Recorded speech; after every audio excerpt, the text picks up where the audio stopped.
नमस्कार, आप देख रहे हैं G20 न्यूज़। अभी हमारे साथ रंजन सिंह यानी प्रदेश महासचिव वो भी एलजेपी पार्टी के। आइए जानकारी लेते हैं कि जिस तरीके से जहरीली शराब को लेकर के पूरे बिहार में जिस तरीके से गहमागहमी मचा हुआ है, क्या शराब को फिर से ओपन करना चाहिए, इस विचार को रखने के लिए हमारे साथ रंजन सिंह उपस्थित है। स्वागत है सर आपका। धन्यवाद सर।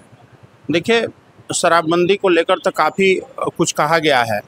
हमारी पार्टी और हमारे गठबंधन, हम लोग जिस समय 2016 में शराबबंदी कानून को लाया गया था, हमारी पार्टी की भी उपस्थिति उस समय विधानसभा में थी।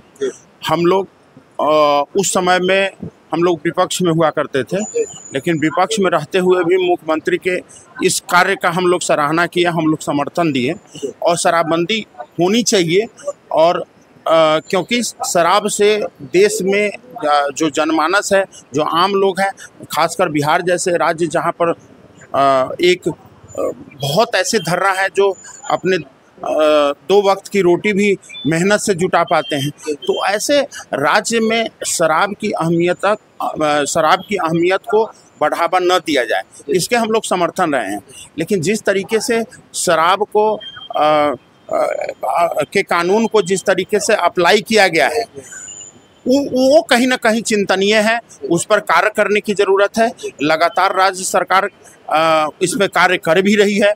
इनके जो मद निषेध जो विभाग है, वो लगातार छापेमारी भी कर रहे हैं। जो स्थानीय जहरीली शराब जहां पर मैन्युफैक्चरिंग हो रहा है, उस पर लगातार वो टीम जो है जा रही है, गांव-गांव में ड्रोन के माध्यम से पता लगाया जा रहा है।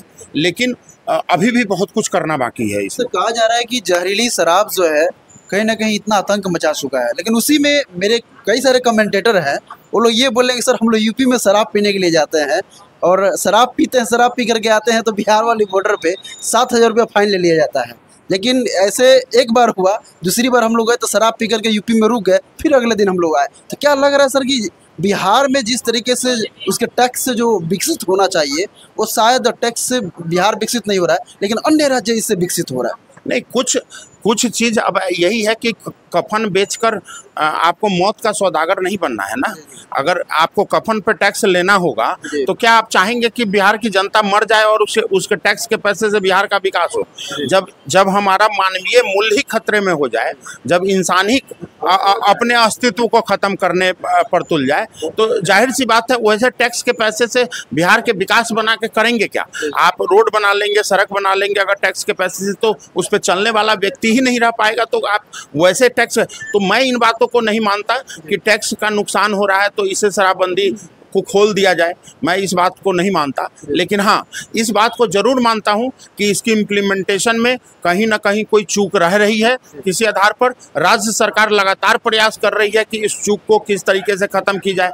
और जिस तरीके से पड़ोसी राज्य में लोग जाते हैं शराब पीने या घूमने या जैसा भी हो, तो निश्चित रूप से ये उनका अपना निजी विषय है। किसी के खाने पीने रहने पर हम लोग तो सवाल नहीं उठा सकते, लेकिन ये जरूर है कि बिहार राज्य के अंदर शराब की बंदी ये स्वागत योग्य कार्यक्रम है, लेकिन इस पर कार्रवाई करना या इसको फिर से पुनर्जागृत करने, इसमें अवेयरनेस फैलाने की जरूरत। पटना हाईकोर्ट के एक अधिवक्ता है, उन्होंने ये बोला कि जो विकास होना चाहिए बिहार का, वो शराब की जो टैक्स है वो नहीं हो पा रहा। दूसरी कंडीशन है कि लोग शराब तो पी रहा है, वो शराब या तो अपने राज्य में पी रहा है या फिर दूसरे राज्य में पी रहा है, ठीक है, लेकिन शराब पी रहा है। लेकिन इसमें भी है कि सरकार जिस तरीके से अपने नियमावली के लेकर के काम कर रही है, लेकिन शायद इसमें मालामाल जो सरकार को होना चाहिए वो मालामाल सरकार नहीं हो रही है, लेकिन इसमें प्रशासनिक विभाग मालामाल हो रही है। इसलिए पकड़ के लेके जाती है वो कम से कम 70 बोतल की शराब, लेकिन उसमें 7 बोतल रख करके कुछ छूट करके पैसा लेकर के गमन कर लेती है, थोड़ा बहुत दिखा कर फिर उनको रिहा करवा देती है। देखिए, इसमें सरकार के साथ साथ आप मीडिया के लोग, तमाम लोग और जो बिहार की जनता है, जो जागरूक जो सामाजिक संगठन है, चाहे जिस तरीके से सामाजिक गतिविधि में भाग लेने वाले जो व्यक्ति हैं, उन सब लोगों से मैं अपील करता हूं कि निश्चित रूप से आप आगे आएं और इस शराबबंदी के कानून को समर्थन करके उसको जड़ से ख़त्म करने के लिए संकल्पित हों।